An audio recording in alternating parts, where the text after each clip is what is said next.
So man, this is what I have to deal with. Like,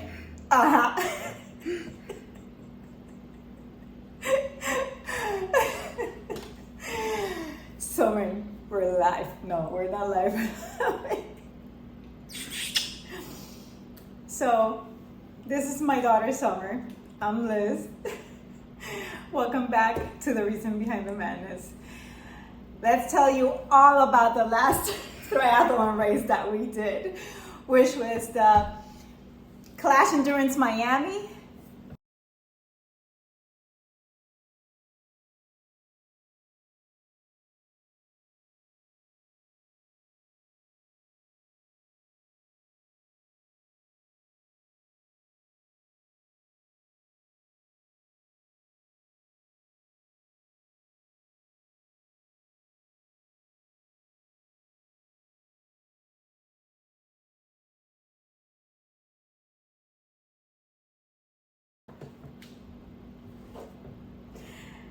Third take, and she's still at it. So it was March 10th, and it was the Miami distance. Absolutely wonderful. It was, this race was a step up from what we have done in the past. We started we started training. We got the wheelchair February of 2021, and then August of 2021 we did our first sprint triathlon. So all of this you will see in our previous videos. So after that, our first international distance or Olympic distance triathlon was in Clermont, Florida in June. I believe it was June of 2022 or July. And I did not train or prepare or was aware of the difficulties of pulling Summer on the bike on heels. So that race was really, really hard for me. Extremely hard. I had to, clip down. I destroyed my cleats. It was really hard. But we ended up finishing the race.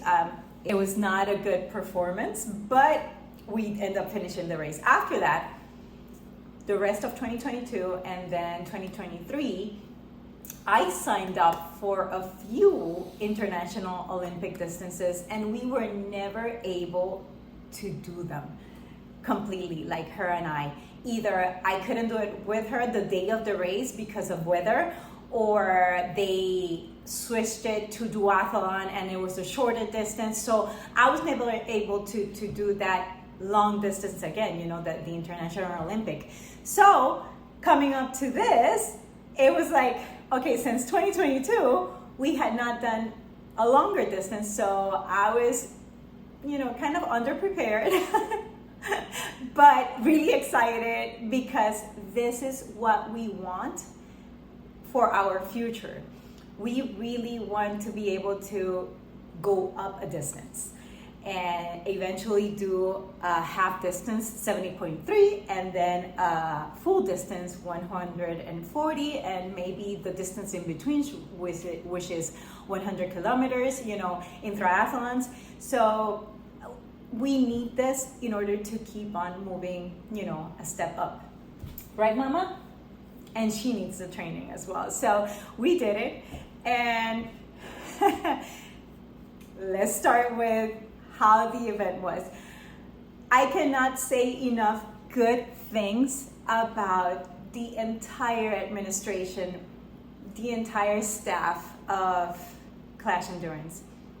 They were so accommodating. They were so caring for us, like genuinely caring. Bill Christie and the entire staff, like Bill Christie is the CEO for Clash Endurance. He is really like there for the athletes. He takes the time to talk to you, know you. I mean, he is an amazingly genuine human being, and I thank him for that, because I've done many races, and a lot of them we do feel welcomed and cared for, but this gentleman is above and beyond what we have ever experienced in any race. The entire staff, like Susan and everyone in the staff, was very caring for us. So thank you, Clash Endurance, for that. And AJ as well, and everyone. Okay, so swim. When it comes to the swim, I had done maybe 6 swims in the past year. So I don't do swims that much. It's something that I need to work on, and I have been okay with it. I have gotten away with it. But if I do want to be able to make the cutoff times, I do have to train more. I mean, that's no excuse, right, Summer? So I hadn't trained for the swim that much, but I always take swims as a warm-up. Always. In every single race that I do, I take it as a warm-up. I've done races where I do the swim like full blast, and my heart rate goes up so, and this is what happens to me, not what happens to everybody. My heart rate goes up so much if I'm like doing a race pace, like when I train, that for me it doesn't work afterwards. Like eventually I just blow up. So for the rest of the race. So I just take every single swim as a warm-up. I take it easy and I enjoy it. I completely enjoy it. And this swim particularly, I loved it because that day the wind was supposed to pick up, but at the time of the swim, it was really nice and smooth. There was basically almost no wind. There was some wind, but almost no wind. The only part that I messed up in, it was like the first buoy, I turned right. For some reason, I turned right, and I still had a ways to go to be, to have to turn right, but I turned right on the first buoy. So halfway through the pass, like the right, I look and I'm like, there's nobody in front of me? Seriously? So when I look back, I see everybody just swimming, maybe, I don't know, like maybe 200 more meters I needed to go, and I had done but I turned around and slowly but surely, I did the swim. It's clear, it's beautiful, it's warm. It was so nice. And then transition comes, thanks to my friend Christian Mena. He was there helping us with transition. And actually, Efrain, my partner, who is supposed to be there, for the races, he left me hanging, but he came back and he was there by my transition from the bike to the run. So, but he made it back. Christian Mena was there to help us to carry Summer from the raft to the Summer's chair, and then over to transition, and he took videos and everything, and you will see them right now. Vamos, Liz, vamos. Ciao, Mer. To the bike, I knew the bike is never good for us, like for me. Never good for me, because it's like a parachute. You're carrying a parachute, and like I've said before, basically 105 to 110 if I push it, like in pounds, and then Summer is 125 plus the share, which is 30 pounds. So I'm pulling or pushing 155 pounds. So for me, it's really like the bike is really difficult. I knew I was gonna struggle, a little bit, and it gets a bit of frustrating when you're doing the bike because you see every person pass you by, everyone, and you have to work with that mentally, that that this is gonna happen because I'm doing headwind, because first loop headwind was being tough, like 12 to 13 miles per hour. So headwind, I'm doing single digits, like 7 to 9 miles per hour, like that slow. And this is me again. And then, when the wind is on your back, like I was doing 14 to 16 miles per hour because the wind is pushing me. But basically on a regular run, in a regular bike ride, I never go past 13 miles per hour, which I need to work on that, but I know that's my reality right now, and I do need to figure out if I need more weights or I need more intervals, or I need to figure that out. But at least with the 13 miles per hour, I know that I can make the cutoff time. But again, I do have to, when I'm pulling summer, I do have to work on myself to be able to keep concentrated in our race instead of everybody passing us by on the bike. And then summer was so amazing in the bike, because her helmet kept, like, the wind was so strong when it was headwind that it kept flipping over, like, and then going like that, and she just kept on pulling it with the arm that she moves the left arm, she kept on pulling it down and just going like that, so it just hit her and she wouldn't have it. So that's something new that she learned how to do on her own while we were out there on the ride. And it was long hours, and she did, because again, I need to train for this, but summer needs to train for the distance as well. The hydration, the changes, like everything, the heat or the cold. And she needs, and she doesn't like water be thrown like on top of her. She hates it. So it's really critical when it's really hot, and it did happen on this race. So it's both of us, working the distances together, and how we start, gaining that resistance towards longer races. And on the second loop on the bike, I am hurting, because now by then the wind is already like 14 miles per hour, maybe 15, and it is strong. But again, the back wind, when it's on your back, it was so nice. But what I kept thinking throughout the entire race was, this is nothing compared to what we want to achieve, what we want to do, because we want to do longer distances, and everything is going to be thrown at us. So this was great endurance, like absolutely great, because it gave us all the scenarios, like heat, extreme heat, and then wind, and not hills but wind. But the wind also takes an effect, like the hills, that you have that resistance. And it was great training, and I kept on thinking, this is what we need, this is what we want. Because if you have a perfect race, you don't learn, right? So we need this. We need those scenarios to be able to get better, right, Mama? And then I finished the bike, super good. Summer is doing absolutely great. I am hyper, I am great. I love running. We love running. This is the part that I truly enjoy, right, Mama? And throughout the races, I'm going like, Summer, who's the athlete? You are. Summer, who's the champion? You are. Summer, who's strong? You are. Who's mommy's inspiration? You are. I'm like screaming through every run. I'm doing this with her, because I really enjoy it.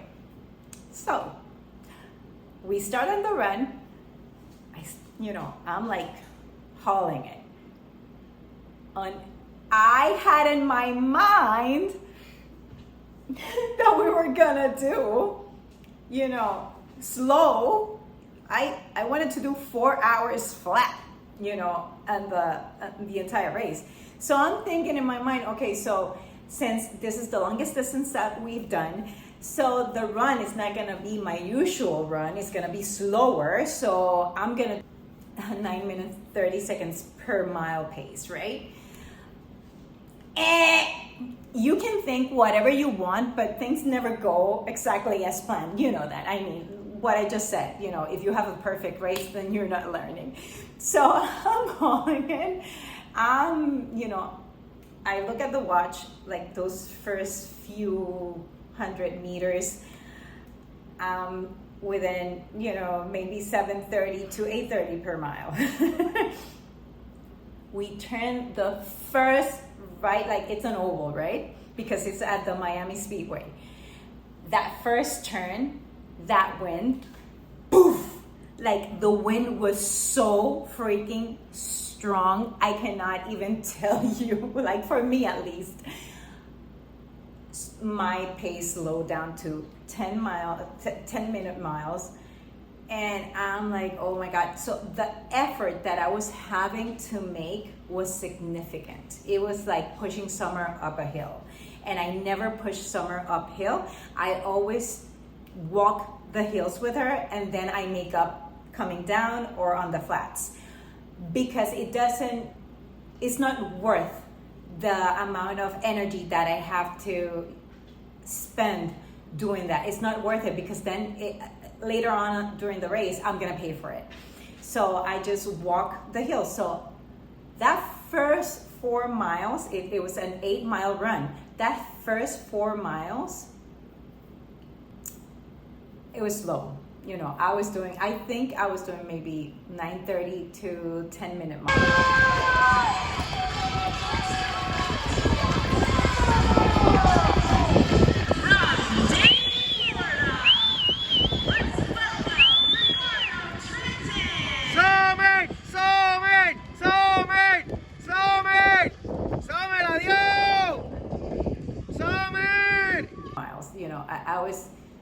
I was slow, or more than 10-minute miles. Yeah, I must have been doing more than 10 minutes. It was very, very slow.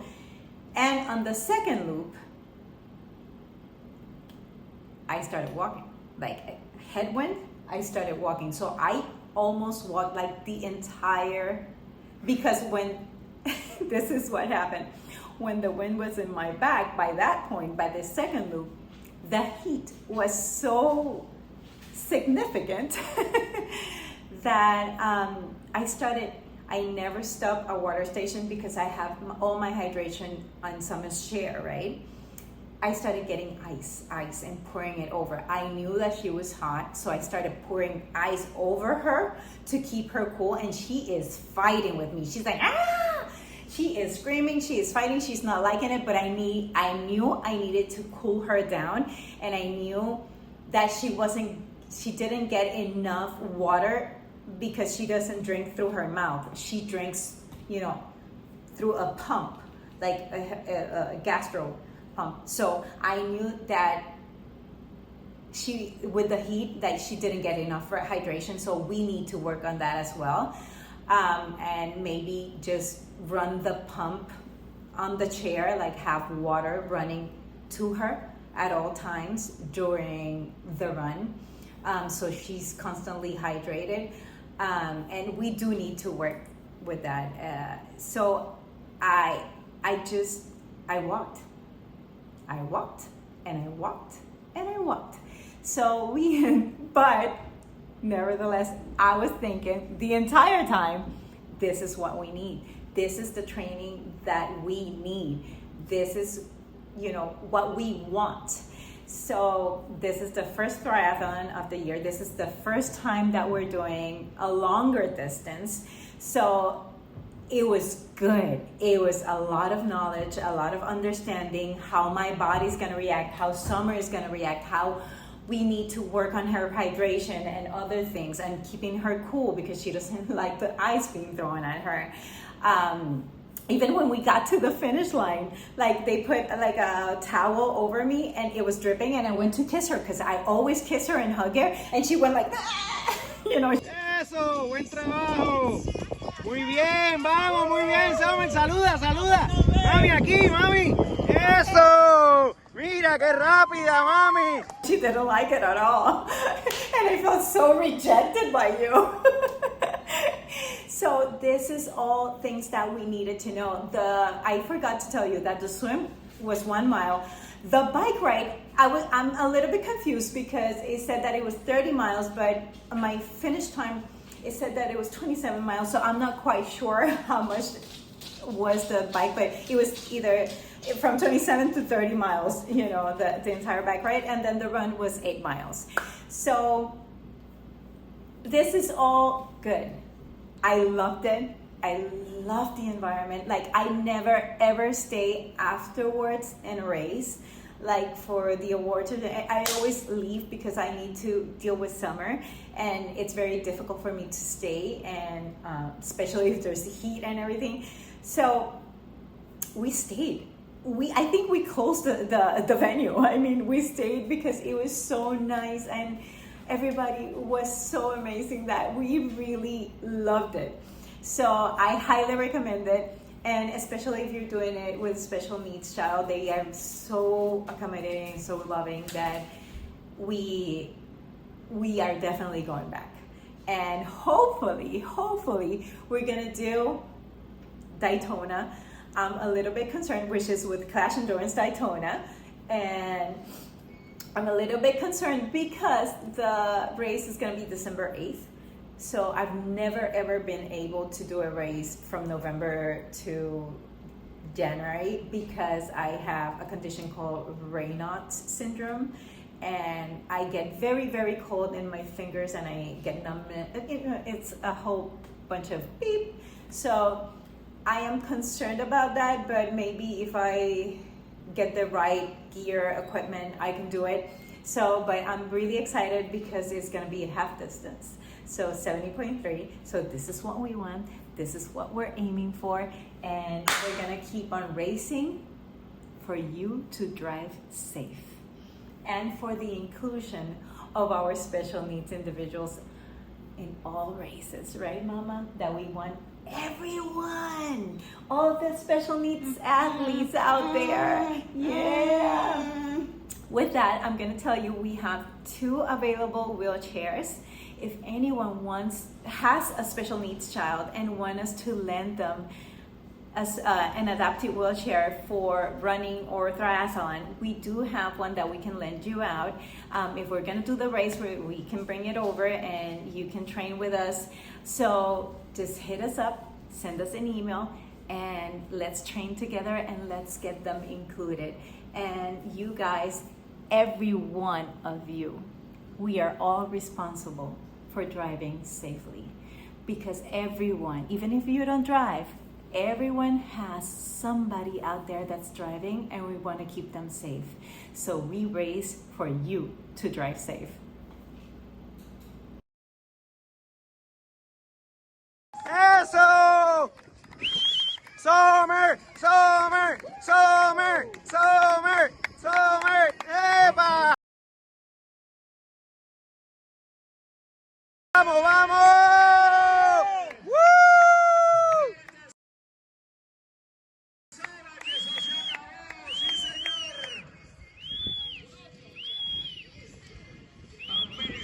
¡Ahí! ¡Eso! ¿Quién ganó, Summer? ¿Quién ganó? ¿Quién ganó? ¡Eso! ¡Woo! Number 1, Summer. Muy bien, baby. La hormiga atómica. Oye, gracias a Cristian también, que salvó el juego ahí en la primera mitad del partido.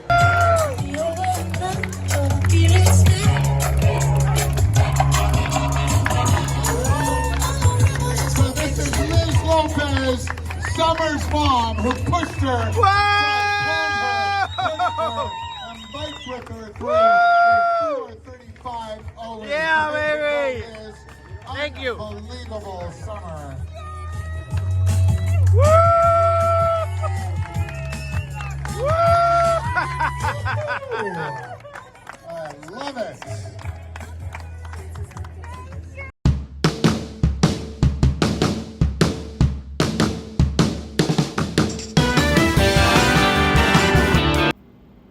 And remember, everything is difficult until it becomes easy. Bye.